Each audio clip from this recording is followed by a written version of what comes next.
Good afternoon. SB Sweden ডায়েরির একটা নতুন পর্বে আপনাদের সবাইকে স্বাগত। আমি সুমন। আজকে আমরা চলে এসেছি, আপনারা দেখতেই পাচ্ছেন আমার পিছনে, আইকিয়া। এই ব্র্যান্ডটা আজ থেকে বেশ কিছু বছর আগে পর্যন্ত হয়তো ভারতবর্ষের খুব অল্প লোকই জানতো যারা বাইরে এসছে, কিন্তু এখন ভারতবর্ষেরও প্রচুর জায়গায় আইকিয়া চলে এসছে। হ্যাঁ, এটা বিশ্বের সব থেকে পুরনো ফার্নিচার ব্র্যান্ড বলতে পারেন এবং সব থেকে পপুলার, সর্ববৃহৎও বলতে পারেন। আর আইকিয়ার জন্ম কিন্তু এই সুইডেনে। এই সুইডেনেরই দক্ষিণ প্রান্তে হেলসিংবরি বলে একটা শহর আছে, সেখান থেকে আইকিয়ার জন্ম। এখনো সেখানে আইকিয়ার হেডকোয়ার্টার আছে। আর প্রচুর ফার্নিচারের যে ইউনিকনেস, এটা হচ্ছে হোম ফার্নিচারের যে কনসেপ্ট, যে টুকরো টুকরো জিনিস দিয়ে ফার্নিচারকে নিজেরা তৈরি করে দেওয়া, এটা আইকিয়াকে পপুলার করেছে। তা আজকে আমার এখানে আইকিয়া আসার কিন্তু একটা উদ্দেশ্য আছে। এটা হচ্ছে পুজোর খাটটা ভেঙে গেছে। এখন পুজোর খাট কিনতে আমরা আইকিয়া এসেছি। অ্যাকচুয়ালি এই যে খাটটা, এই খাটটাকে অনেকদিন আগে ভেঙেছে, কিন্তু গরমের ছুটিতে আমার প্রজেক্ট ছিল এই খাটটাকে চেঞ্জ করার। আপনারা সবাই হয়তো জানেন যে এই দেশে বেশিরভাগ কাজ নিজেদের করতে হয়, মানে খাটটাকেও আমাদেরকেই ফিক্স করতে হবে, তার জন্য একটা সময় সাপেক্ষ ব্যাপার। কিন্তু গরমের ছুটিতে আমরা সবাই ঘুরতে এত ব্যস্ত ছিলাম, আমরা আর সেই প্রজেক্টে হাত দিতে পারিনি। তো এখন স্কুল খুলে গেছে, তারপরেতে আমাদের আর খাটটাকে না চেঞ্জ করলেই নয় আর কি, মানে করতেই হবে।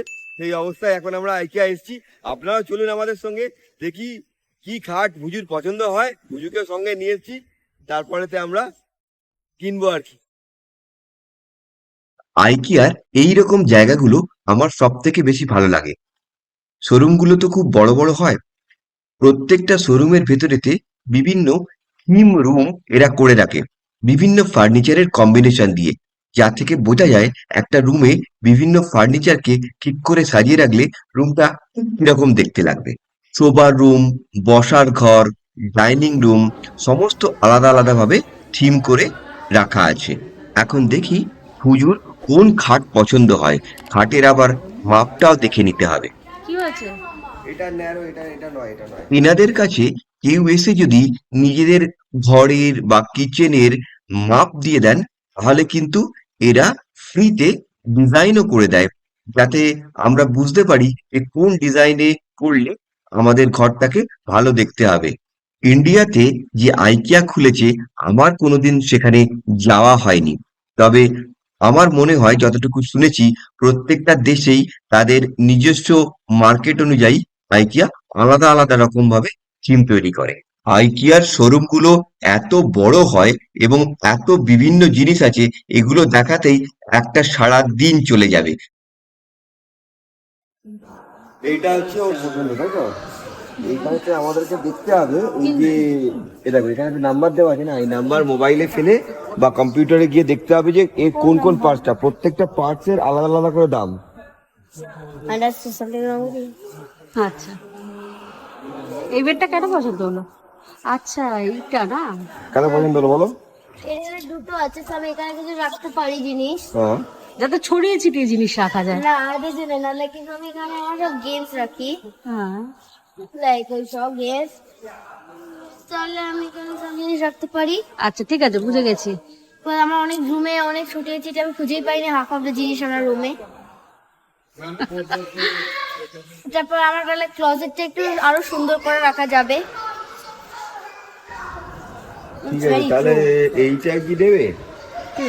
ওর যদি একটু এটা মাপ ম্যাচ করছে, এটার মাপ ম্যাচ করছে, ওর যে গদি আছে তার সঙ্গে ম্যাচ করছে। ওর পছন্দ হলে এটা নিয়ে নাও। এগুলো কিছু লাগবে না, খালি বেডের স্ট্রাকচারটা কিনবো। যাই হোক, যে উদ্দেশ্যে আইকিয়ায় আসা, সেই খাট এখন আমাদের পছন্দ হয়ে গেছে। এবার ভুজু বলছে একটু খাওয়া দাওয়া করবে, তারপর আমরা বাড়ি ফিরে যাব।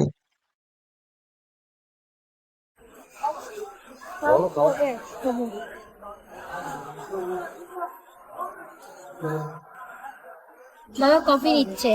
তুই কি এনেছিস? আমি চিকেন এন্ড ফ্রেঞ্চ ফ্রাই নিয়েছি। চিকেন খাবি? বাহ, গুড গার্ল।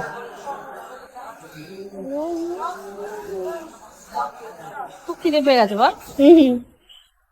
কখন খেয়েছিস? 1 o'clock এ।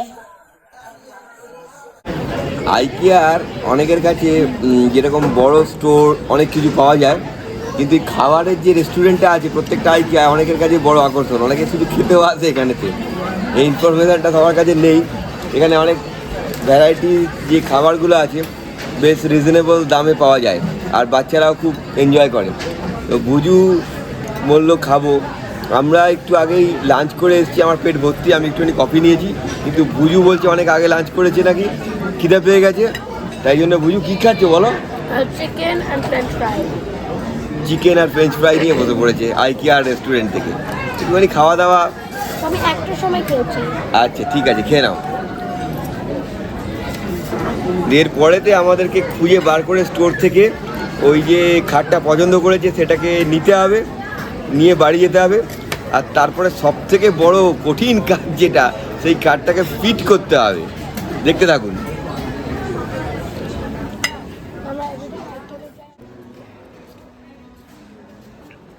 খাওয়া দাওয়ার পরে আমরা চলে এসেছি আইকিয়া স্টোরের সেন্ট্রাল গোডাউনে। এখান থেকে আমাদের খাটের পার্টসগুলোকে তুলে নিতে হবে। ফার্নিচারের গায়েতে নাম্বার লেখা আছে, কোন জায়গা থেকে পার্টসগুলো পাওয়া যাবে। সেখান থেকে নির্দিষ্ট জায়গায় গিয়ে আমাদের পার্টসগুলো তুলে তারপরে গিয়ে বিলিং করাতে হবে। Hold it. Oh, hold it, Baba. That's legit your job. There. Hold it. There. Put closer. It's your job.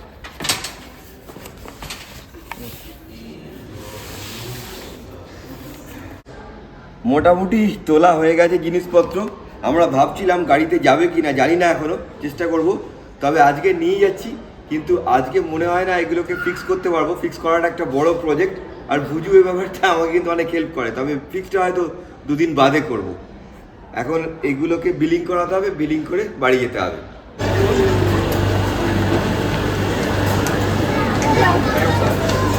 আমাকে একটু এক্সট্রা দিয়েছে। ও মাথায় নাকি? ভাগ্যিস বুঝতে পেরেছে বুঝু এসছে। চলো এখন বাড়ি যেতে হবে।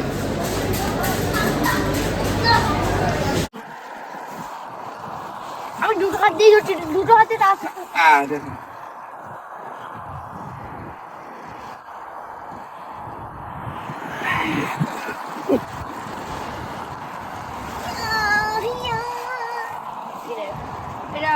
লাগবে না। জানি জানি জানি জানি। Number 1. Most likely number 1 এ থাকতে পারে instructions. এখানে যদি এটা নাম্বার 1, এটা হ্যাঁ জানি, I told you it's number 1. Sir most likely ওখানে instructions থাকছে। আচ্ছা ঠিক আছে, তো আমরা আগে এটা খুলে দেখি এখানে আছে, না থাকলে তাহলে নাম্বার 1টা খুলবো, ঠিক আছে? ঠিক আছে। রবিবার দিনকে তো গিয়ে নিয়ে এলাম, কিন্তু নিয়ে আসার পরেতে বেড তো ফিট করা হয়নি। এটা আর একটা বড় যুদ্ধ, এখানে আমাদেরকে সবই নিজেদেরকে করতে হয়। তবে যেরকম বলছিলাম যে ভুজু এই ব্যাপারে কিন্তু আমাকে অনেক হেল্প করে। তো এখন আজকে আরেকটা ছুটির দিন, সপ্তাহের শেষ। আজকে আবার একটু সময় পেয়েছি, আজকে আমরা বসেছি এই বেডটাকে ফিট করতে। আজকে আমাদের এই প্রজেক্টটা কমপ্লিট করতেই হবে, কারণ ভুজুর বেডের অবস্থাও খুব খারাপ, আর আমাদেরও সময় হচ্ছে না। যাই হোক, এখন এই বেড তৈরি করার যুদ্ধ চলবে বেশ কিছুক্ষণ ধরে। আশা করছি বেডটাকে আমরা নামিয়ে নিতে পারবো, কারণ আইকিয়ার থেকে প্রচুর জিনিস, প্রচুর ফার্নিচার আমাদের বাড়িতে এনেছি। এভাবেই আমরা জুড়েছি, জুড়তে জুড়তে মোটামুটি শিখে গেছি কি করে করতে হবে। আমি যতটুকু শুনেছি, ইন্ডিয়াতে যে আইকিয়া আছে সেখানে নাকি অ্যাসেম্বলির জন্য আলাদা সার্ভিস পাওয়া যায়, এখানেও সার্ভিস পাওয়া যায়। তবে আমি খোঁজ নিয়ে দেখলাম, আমার বেডের যা দাম নিয়েছে, বেডটার দাম নিয়েছে মোটামুটি ভারতীয় টাকায় 20,000 টাকার মতো। তো বেডটা ফিট করার জন্য বলেছে আরো 16,000 টাকা লাগবে ভারতীয় টাকায়। আমরা নিজে বানাতে পারবো, আমরা ইন্ডিপেন্ডেন্ট। হ্যাঁ, ইন্ডিপেন্ডেন্ট বলে না, এখানে সবাই নিজে বানায়, বেশিরভাগ লোকে। এখানে অরিজিনাল, এটার জন্য।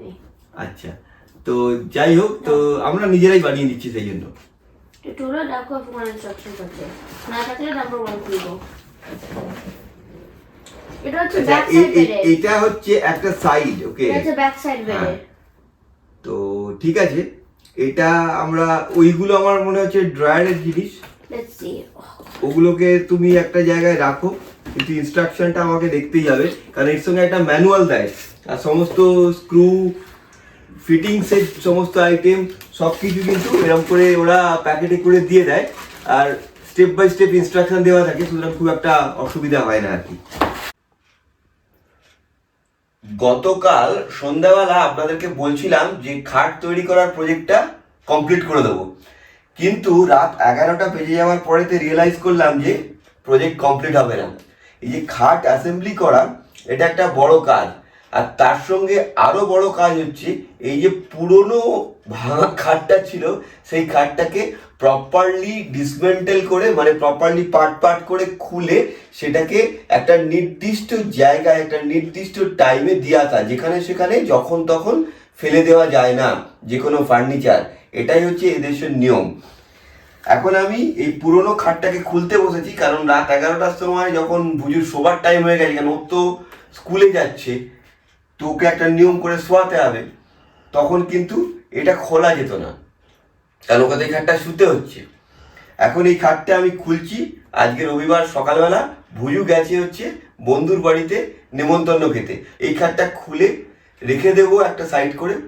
নতুন খাটটা এখানে এনেই ফাইনাল সেটিং করতে হবে, কারণ ঘরের দরজা দিয়ে তা না হলে ঢুকবে না। তারপর কোথায় এই যে খাটটাকে ফেলতে যাচ্ছি সেটাও আপনাদেরকে আমরা দেখাবো, এখানে মানে ফার্নিচার রিসাইক্লিং করার কি সিস্টেম আছে সেটা। তাহলে এখন আমি খাটটা খুলি, তারপরে আবার আপনাদের সঙ্গে দেখা হচ্ছে।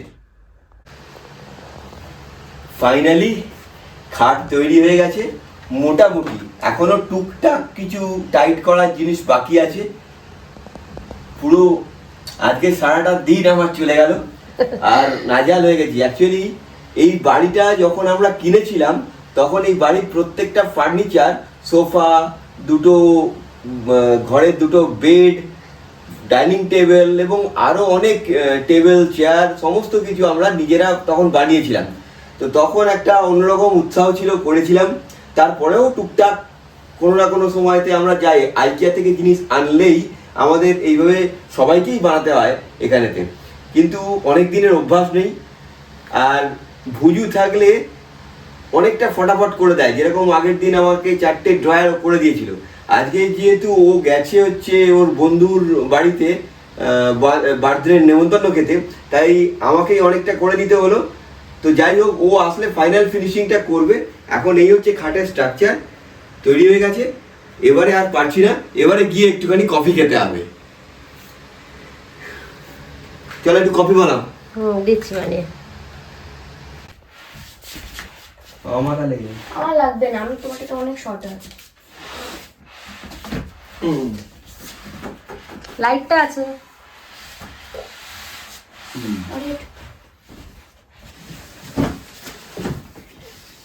ছাড়ো ট্রি। ওপরটা ধর নিচে ঠেকে দাও। কি বড় বেডটা। ঠিক আছে, বেড পড়ে যাবে না তো রাত্রিবেলা? না না, এতদিন ধরে শুচ্ছে, পড়ে যাবে কেন? আর স্কিলস আছে তাই? হ্যাঁ বাবা, ওইদিকে পড়ে যেতে পারি। ওদিক দিয়ে ঢুকবি না। আমি একবার ঢুকে গেছি। ওই সে ছোটবেলা, এখন আর নয়। ঠিক আছে, চলো এখন আইসক্রিম খেয়ে নাও। হ্যাপি? হ্যাঁ হবে। না, আমি আর আইসক্রিম খাবো না। আমি এখন রাত্রেবেলা ডিনার করব, আর তারপরেতে কালকে গিয়ে ওই যে বেডগুলো আছে, বেডের আগের বেডের সব জিনিসপত্র আছে, সেগুলো কিন্তু রিসাইকেল স্টেশনে ফেলে আসতে হবে। তুমি একটু হেল্প করবে আমাকে, ঠিক আছে?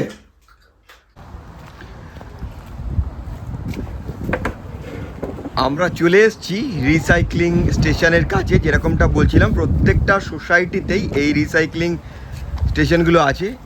এখানেতে কেমিক্যাল, তারপর বিভিন্ন পেইন্ট, বেড, বড় বড় ফার্নিচার, সেগুলো একটা নির্দিষ্ট দিনে ফেলা যায়। এই দরজাটা খুলে এনারা থাকেন এখানে। তো এখন আমরা এখানেতে এই বেডটাকে ডিসপোজ করব। তবে সব সোসাইটিতে যে এরকম ঘর থাকে তা নয়, কোনো কোনো জায়গায় আবার মাসে একবার করে গাড়ি আসে, এসে সমস্ত জিনিসপত্র নিয়ে যায়।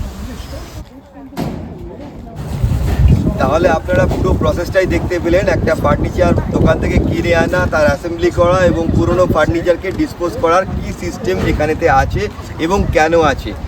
আশা করি ভিডিওটা আপনাদের ভালো লেগেছে। ভালো লাগলে অবশ্যই আমাদের কমেন্ট করে জানাবেন এবং একটা লাইক দিয়ে দেবেন।